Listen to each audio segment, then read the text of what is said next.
ଦେଖନ୍ତୁ ଆଜ୍ଞା, ମୁଁ ହେଉଛି ଯାଜପୁର ଜିଲ୍ଲା କୃଷକ ନେତା ଲୋକନାଥ ପଲ୍ଲୀ।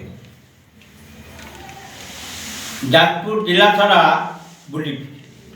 ଜସରତପୁର, ବରୀ, ବିଞ୍ଜାରପୁର, ଆମର ଏପଟର ରସଲପୁର ବ୍ଲକର ଏପଟରେ ଆପଣଙ୍କର ନଠୁଆଗର, ଜୋକଡ଼ିଆ, ସିମ୍ବଲପୁର, ଆଉ ଏପଟେ ଅଣ୍ଡଉଡ଼ା, ଆମର ଧର୍ମଶାଳା ବ୍ଲକର ଏପଟରେ ପାଟପୁର, ମିର୍ଜାପୁର, କଦମପାଳ, ନିଷ୍ଠା, ଅରେଇକଣା ବିଭିନ୍ନ ପଞ୍ଚାୟତ ମୁଁ ବୁଲି ଦେଖିଲି ଯେ ଚାଷର ଯେଉଁ ଦୁଃଖ ଦୁର୍ଦ୍ଦଶା ତାକୁ ନ କହିବା ବି ଭଲ।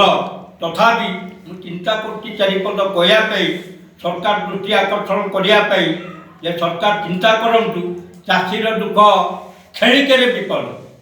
ଯେଉଁ ଖେଳିକରେ ବିପଦ, ଏଇ ଯେଉଁ ଅଦିନିଆ ବର୍ଷା ହେଲା, ଆଦରେ ଆଉ ଧାନ ଫସଲ କିଛି ନାହିଁ, କି ରବି ଫସଲ ବି କିଛି ନାହିଁ। ଚାଷୀ ସରକାର କହୁଛି 75% କ୍ଷେତରେ ଅଛି, 75% କ୍ଷେତରେ ନାହିଁ। ସରକାର ଏଟା ମିଥ୍ୟା ଭାଷଣ ମାରୁଛନ୍ତି, ଯାହାକୁ କୁହନ୍ତି ମିଥ୍ୟା। ମୁଁ ଚାଷୀ ବୋଲି ସରକାର କେତେଟା ଜାଗା ବୁଲିଲେଣି। ମୁଁ ଚିନ୍ତା କରୁଛି ତ ନବୀନ ସରକାର କ'ଣ ଦେଖାଉଥିଲେ ଟିଭିରେ, ଆମେ ଦେଖୁଥିଲୁ ଯେ ଆମେ କିଛି କ୍ଷେତ ଯାଉଥିଲୁ ବୁଲିବା ପାଇଁ ଦେଖିଲେ। ଏଟା ମାଇନର ଜିନିଷ। ଆମେ ଖୋଦ ଚାଷୀ ଜମିରେ ଆମେ ଦେଖି ଆସୁଛୁ, ବୁଲିଲୁଣୁ, ଅଲ୍ ଯାଜପୁର ଜିଲ୍ଲା ସାରା କଭର କରୁଛୁ। ବରଗଡ଼ ବି ମଝିରେ ମୁଁ ଯାଇଥିଲି, ଏ ବର୍ଷା ପରେ ପରେ ବରଗଡ଼ ବି ଯାଇଥିଲି। ବରଗଡ଼ରେ ବି ଦେଖିଲି ଚାଷୀର ଦୁଃଖ ଦୁର୍ଦ୍ଦଶା ଏମିତି ଯେ କିଛି ଚାଷୀ ବି ମଲେଣି। କ୍ଷେତ ଦେଖୁ ଦେଖୁ ଟଳି ପଡ଼ୁଛନ୍ତି। ସରକାର ତା ଦିନେ କହୁଛନ୍ତି ଯେ ଆମେ କିଛିଟା ସହାୟତା କରିବୁ। କ'ଣ କିଛିଟା ସହାୟତା କରିବୁ?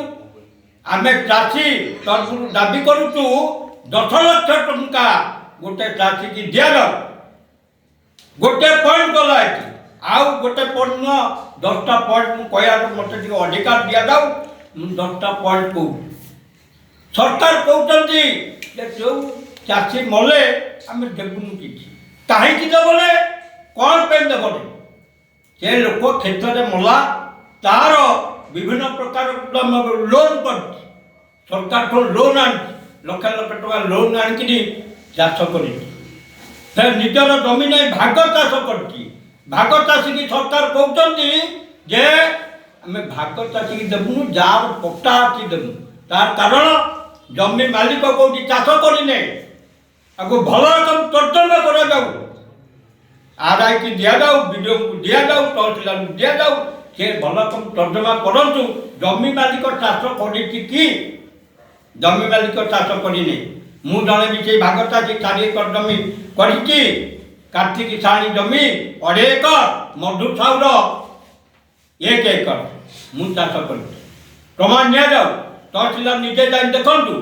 ରଖିଆ ମୌଜା, ଏଟା ହେଉଛି ଗଙ୍ଗାଧରପୁର ଜିପି ରଖିଆ ମୌଜା, ତା ଦେହରେ ମୁଁ ଚାଷ କରିଛି।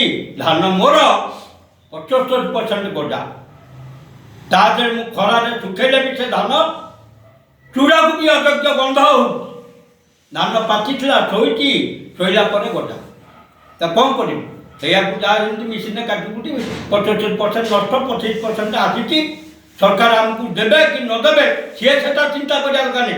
ଆମେ ଚିନ୍ତା କରୁଛୁ ଯଦି ସରକାର ଆ ଉପରେ ବିଚାର ନ କରନ୍ତି, ଆମେ ଚାଷୀମାନେ ରାଜରାସ୍ତାରେ ଅଖା ପାରିକିନି ବସିବୁ।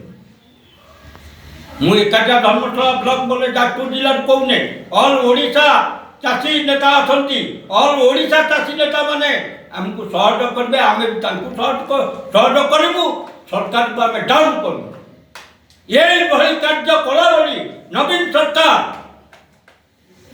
ଧରି ପାଇଲା ଆଜ୍ଞା, ଆଉ ନାହିଁ।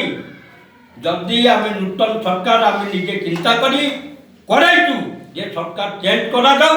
ଯଦି ସରକାର ଚେଞ୍ଜ କରାଗଲା, ବିଜେପି ସରକାର ଆସିଲା, ଯେ ବିଜେପି ସରକାର ଆସିଲା ଆମେ ଖୁସି, କିନ୍ତୁ ଚାଷୀମାନଙ୍କ ଦୁଃଖ ବୁଝୁ। ଯଦି ଚାଷୀମାନଙ୍କ ଦୁଃଖ ନ ବୁଝେ, ସିଏ ବି କାଲି ସକାଳେ ଟଳିବ, 5 ବର୍ଷ ବି ପୂରଣ ହେବ ନାହିଁ। ଆମେ ଚାଷୀମାନେ ଟଳେଇଛୁ, ଫେର ଟଳେଇ ଦେବୁ ଖୁବ୍ ନିକଟରେ। ରାଜରାସ୍ତା 5 ଥର ଅବରୋଧ କରାଗଲେ ସରକାର କାହାକୁ ଟଳିବ? କୁଆଡ଼େ ଯିବ? ଚାଷୀ ଏକତା ହେବା ଦରକାର।